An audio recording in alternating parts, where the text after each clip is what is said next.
ઠાકોરજી કે સાંભળો, એ બહુ પ્રેમ, એ કે અતિશય, એના પ્રેમની તોલે કોઈ આવે જ નહીં. પરીક્ષા તો કરવી પડે ને. પણ આવી પરીક્ષા તમારી તો જો રામ અને કૃષ્ણમાં આટલો જ ફેર. રામનું ચરિત્ર છે ને એ સુવિચાર છે. ભણેલો ન હોય ને કોઈક બોર્ડમાં વાંચે ને તો એ સમજી જાય કે વિદ્યા વિનયથી શોભે છે.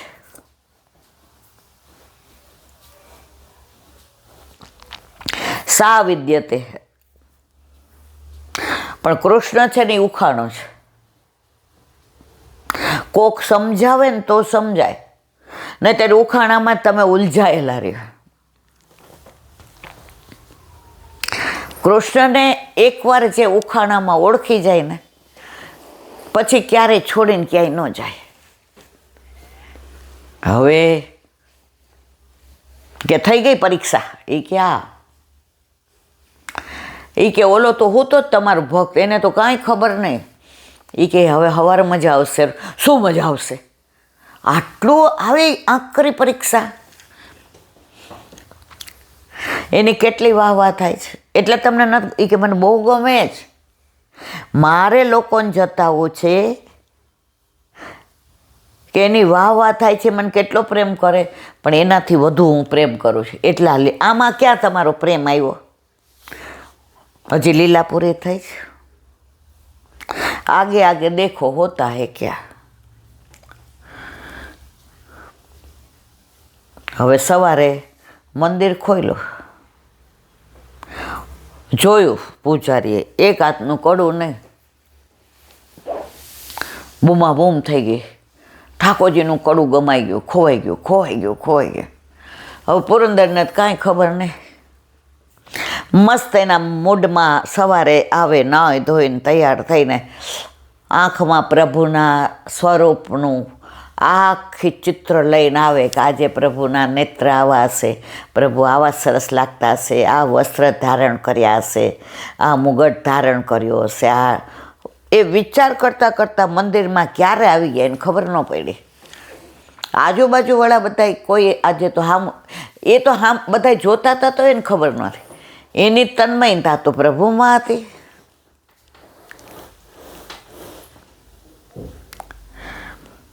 હવે પૂજારીએ બૂમા બૂમ કરી કે કડું નથી. તો જે ઓલી નર્તકીનો નાચ જોવાવાળા હતા ને એ જ બધા આગળ ઊભા હતા. એ કે આ કડું તો ઓલા પુરંદરે નર્તક, એ કે હે, એ કે એને ચોરી કરી અહીંયા. ઓરો આવો ભક્ત, એ કે કોઈ ભક્ત નહીં, ઠગ ભગત છે, ભવાડાબાજ છે. કે જુઓ તમે, માણસને ક્યારે કોઈ ઉપર ચડાવી દે ને નીચે, એટલે પ્રશંસાથી દૂર રહેવું. પ્રશંસા એ તમારી પડતીનું પેલું પગથિયું છે. હવે પુરંદર તો એના આમ ઠાકોરજી સામે, ઠાકોરજી એના સામે જોઈને હશે. એ કે પુરંદર હવે મજા આવશે. બધાએ કીધું આર્યો, આવ્યો, આવ્યો, આવ્યો. પૂજારીએ પકડીને થાંભલારે બાંધી દીધો. આવીને બધાય દેવાવાળી કરો, કોઈ બાકી ન, મરણ તોલ કરી નાખો. આપણા વિશ્વાસનો આવો વિશ્વાસઘાત કર્યો. આ નર્તકીનું નૃત્ય જો, એ કે હા પણ નજરે બધાય કે હા અમે બધાએ જોયો જ. જે અત્યારે જોયા છે ને બધા ફૂલ પાથરતા હતા ને મુખથી બધાય વાહ વાહ કરતા હતા ને ઓવરણા લેતા હતા ને વધાવતા હતા. એ બધાએ આટલી આટલી ગાળીઓ દે, ગામના મોઢે ગયણા બંધાય નહીં. હવે મરણ તોલ માર્યા ત્યારે આકાશવાણી થઈ, એ બધાય સાંભળો, મારો પુરંદર બિલકુલ નિર્દોષ છે. પુરંદરનો વેશ ધારણ કરીને હું નર્તકી પાસે ગયો તો. નર્તકીનો મનોરથ હતો કે પ્રભુ એકવાર મારું નૃત્ય જુએ તો વિઠુબા તરીકે તો જવાય નહીં, અને આની બહુ વાહ થતી હતી, એટલે મારે પરીક્ષા કરવી હતી. એટલે પુંડરીકનો વેશ ધારણ કરીને ત્યાં ગયો હતો.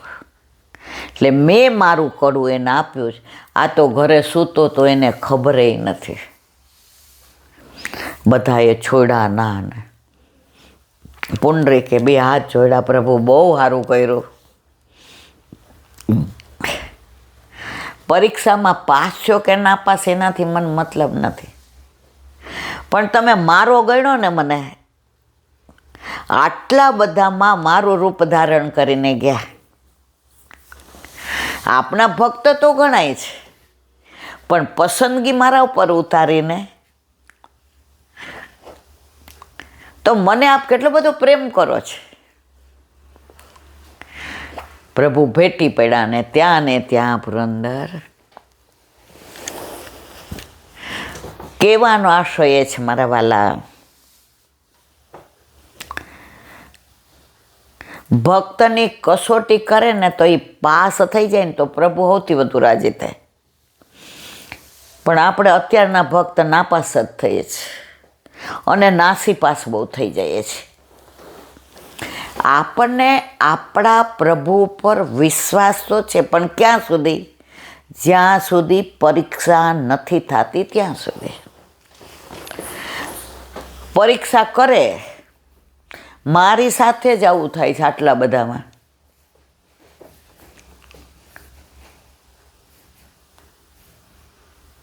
અઘરી પરીક્ષાને અઘરા દાખલા કોને આપે?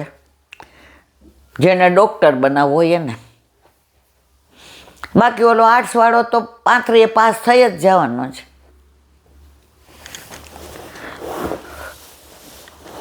તો મારા વાલા, પ્રભુની પરીક્ષામાં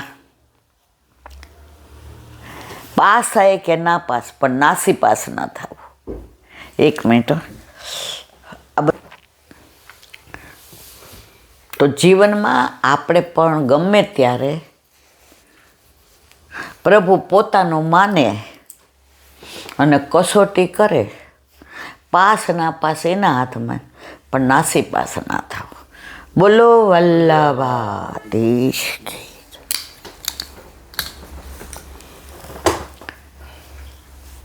દસમ સ્કંદ પૂજ્ય જીજીના ચરણોમાં દંડવત પ્રણામ. આગળ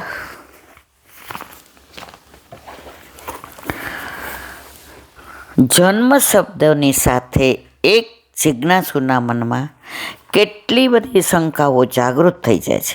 યા તો તમે એમ કહો કે ઈશ્વર નહોતો અને પછી આવ્યો. જો પહેલાં નહોતો તો આ દુનિયા શું ઈશ્વર વિનાની હતી? આવા અનંત પ્રશ્નો જાગે છે. જો જન્માષ્ટમીના દિવસે ભગવાન શ્રી કૃષ્ણનો પ્રાદુર્ભાવ થયો તો શું બીજી બધી ઘડીઓ ઈશ્વરના ભાવરહિત બની ગઈ? એક વેદાંત જ્ઞાનીના મનમાં આવા અનેક પ્રશ્નો થયા વિના રહેતા નથી. આથી પરીક્ષિત વ્યાકુળ બની ગયા. પ્રશ્નો બધા કોને પૂછ્યા છે? પરીક્ષિતે. કોને પૂછ્યા છે? સુખદેવજીને. તો હવે એના જવાબના અનુસંધાનમાં આ બધું વિવરણ ચાલી રહ્યું છે. પરીક્ષિત કહે છે કે ગુરુજી, 2 ઘડી માટે માની લઈએ કે ભગવાનનો જન્મ આ ભૂમિ ઉપર થયો, તો મને એક બીજો પ્રશ્ન થાય છે. કદાચ ભગવાન અભિવ્યક્ત થાય તો શું કોઈ માના આટલા નાના સાખરમાં ઉદરમાં જઈને બેસી જાય? 5 મણની વસ્તુ 1 મણની કોઠીમાં કેવી રીતે ભરાય?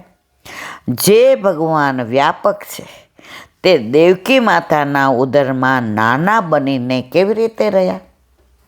હવે ત્રીજો પ્રશ્ન એ છે કે દેવકી માના ઉદરમાં રહ્યા તો રહ્યા, પરંતુ તેમણે બહાર પાધરવા માટે ન કોઈ સારો કાળ જોયો, ન કોઈ સારું ચોઘડિયું જોયું, ન કોઈ સારું સ્થળ જોયું.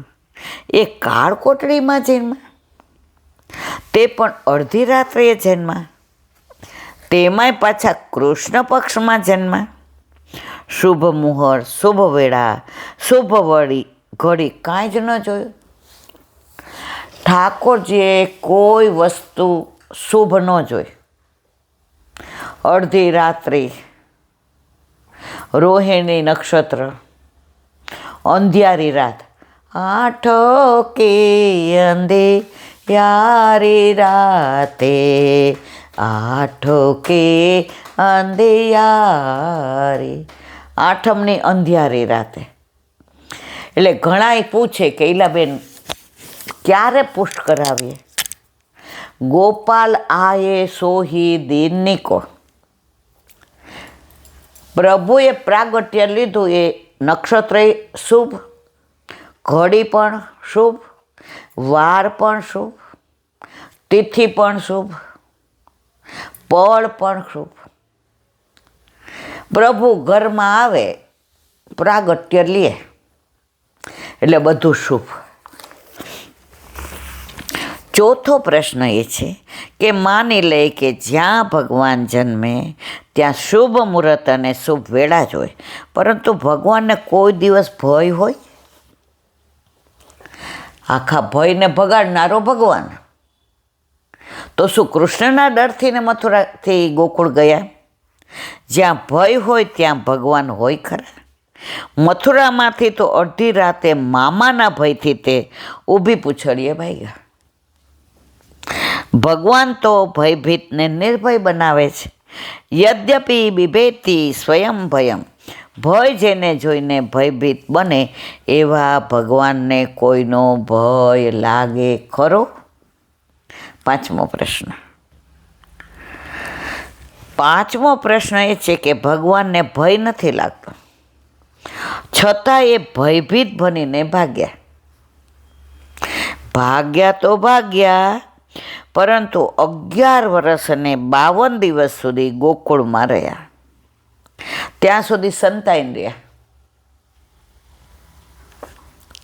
મામાજીને ખબર ન પડે એ રીતે રહ્યા. પાછા એ શ્યામ સુંદર મથુરા પધાર્યા. ગુરુજી, જે ભગવાન હોય તે ભગવાન થઈને મામાની હિંસા કરે?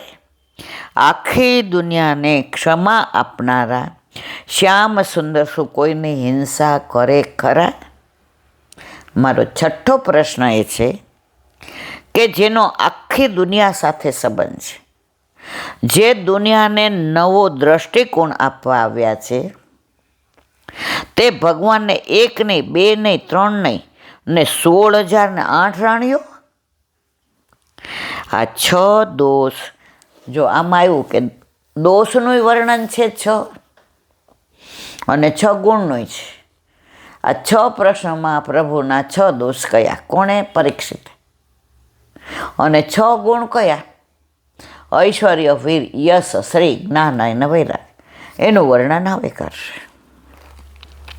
આ 6 દોષ રાજા પરીક્ષિતે પૃથ્વી ઉપર અવતાર ધારણ કરી પધારેલ ભગવાનમાં દેખાયા.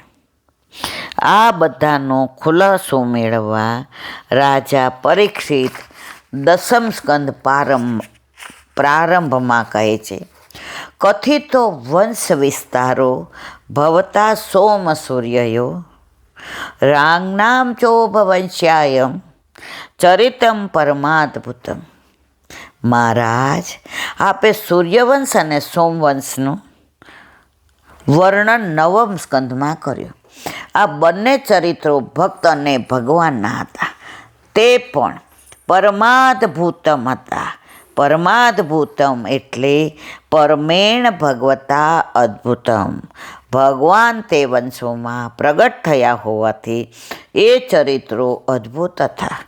અથવા પરમયા ભક્તા અદ્ભુતમ, એ વંશમાં અલૌકિક ભક્તિ જાગૃત થઈ હોવાથી એ ચરિત્રો, ભગવાન જ્યાં જન્મે એ અદ્ભુત જ છે.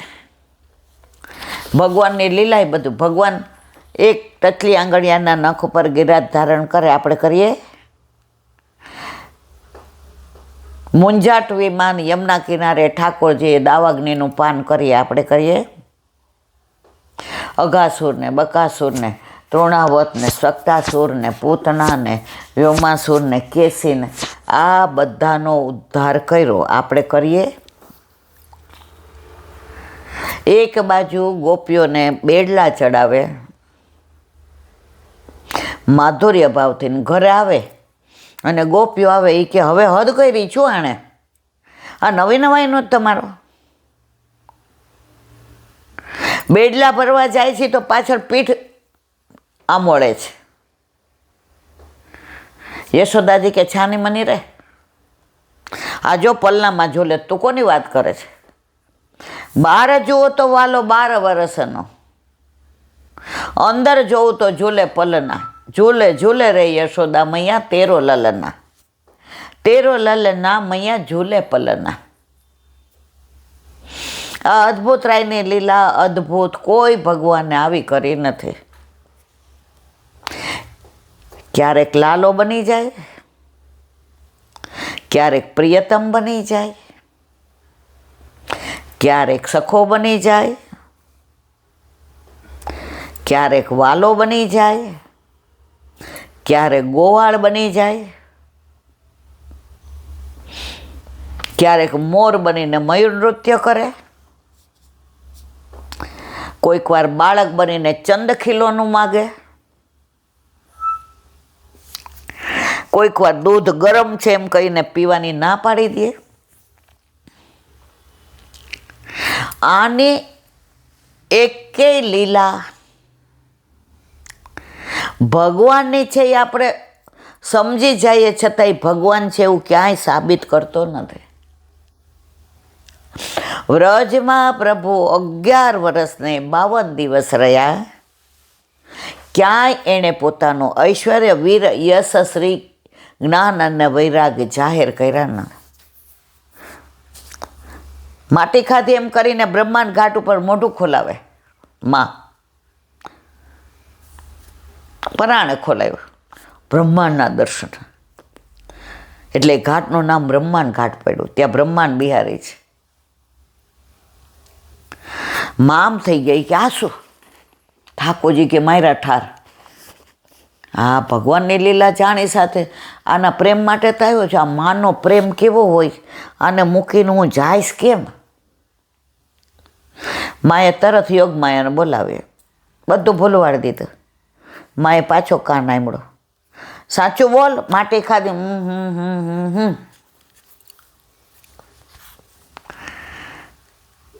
ગિરાજ ધારણ કર્યો, બધાએ કીધું આ તારા માટલું જોમ ક્યાંથી આવ્યું લાલા? એ કે એક તો આ માતા યશોદાએ આટલું માખણ ખવડાવ્યું.